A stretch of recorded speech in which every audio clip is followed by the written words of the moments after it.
Hello students, welcome to today's discussion on Keeping Quiet, a poem by the famous Chilean poet Pablo Neruda. The title of the poem might have brought back memories of your earlier classes. Your teachers might often have instructed you to keep quiet when you were a bunch of noisy children. Full of the energy and impatience of youth, you might often have grumbled about keeping quiet. In this poem, we find out how Neruda takes up keeping quiet as an important activity. Before that, let us learn a little bit about our poet. Pablo Neruda was born in the city of Parral, Chile, a country in South America, in the year 1904. His birth name was Ricardo Eliezer Neftali Reyes Basualto. He wrote in a very lucid language and conveyed clear images in a variety of styles. He wrote historical epic, surrealist poems, political manifestos, and passionate love poetry. His collection, 20 love poems and a song of despair, published in 1924,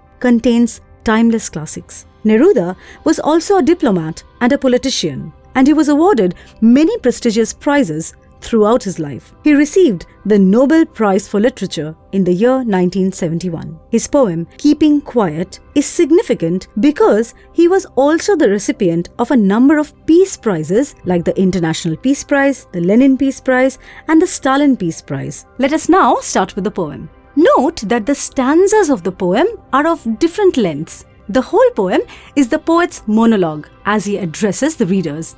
It begins with the couplet, "Now we will count to 12 and we will all keep still." There is a tone of immediacy in these opening lines. It is almost like addressing an audience at a condolence meeting, a meditation session, or a physical training class, disciplining them into silence. Counting to 12 highlights the passage of time, and it signifies the 12 hours of the clock in the daytime, when our lives are full of activity. The poet wants stillness to fill our lives. The second stanza is of 4 lines and it holds the idea of the first stanza. For once on the face of the earth, let's not speak in any language. Let's stop for 1 second and not move our arms so much. The poet wishes that the silence from our lives would spread to the whole earth. He prays that we would not speak in any language because language creates barriers between people. He wants us to take a break from our daily activities and stop our movements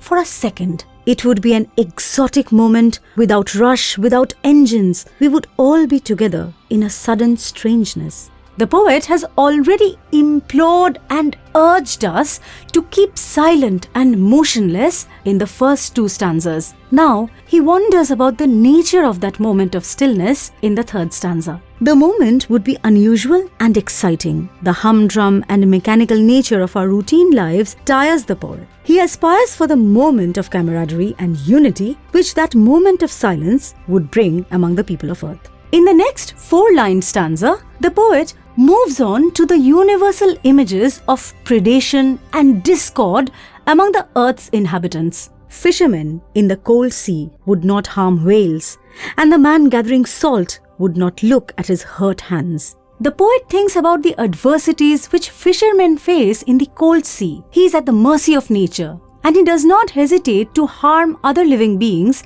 like the whale. The poet prays for that moment of stillness when the fishermen will stop harming the whales and become protective towards nature. Our daily activities often leave us scarred and drained. The coarse work of gathering salt has covered the salt gatherer's hands with wounds. In the silent moment, he will forget about his pain and feel soothed. The next stanza is slightly longer, of 7 lines. In it, the poet continues the strain of thoughts he introduced in the previous stanza. He imagines a much-needed respite from violence and conflict that characterizes human civilization. Those who prepare green wars, wars with gas, wars with fire, victory with no survivors, would put on clean clothes and walk about with their brothers in the shade, doing nothing. The poet advocates the importance of doing nothing for a while. Taking these breaks is crucial because it makes us reflect on our activities. The warmongers who spread violence and death with their various weapons of war bombs and guns stop warring. They put on clean clothes for a change and practice the religion of universal brotherhood.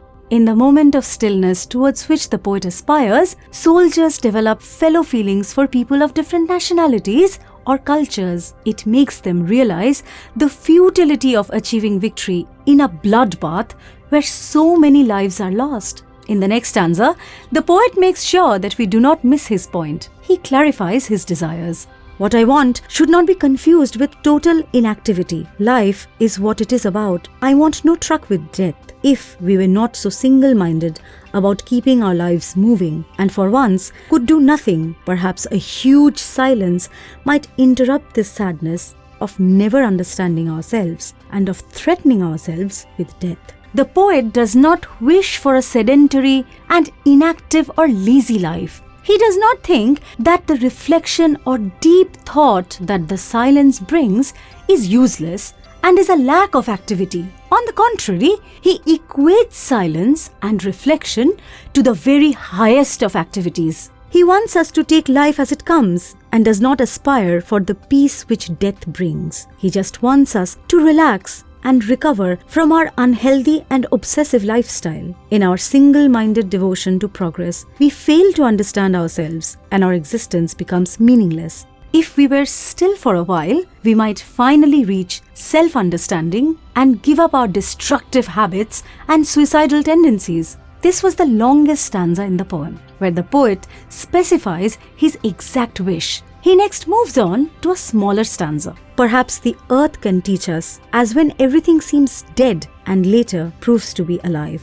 The tone of the poet changes from surety to supposition here. He predicts the outcome of that silent moment for the whole world. The earth can teach us a lesson through the moment of pause and introspection. It can show us that there is hope and renewal after a period of stagnancy, death and despair. Neruda ends his long meditation with a couplet. Now I will count up to 12 and you keep quiet and I will go. This again brings us back to the present moment when the poet is directly and intimately addressing his readers. He has already conveyed the significance of a silent moment through the body of the poem. He will now simply do the counting up to 12 and then take his leave. It depends on us whether we are convinced by the poet's words and choose to maintain silence. With that, we come to the end of our discussion of keeping quiet. I'm sure this poem made you rethink the role of silence in our lives. Peace and silence are as important for our progress as dynamism and activity. We will revise the major themes and features of this poem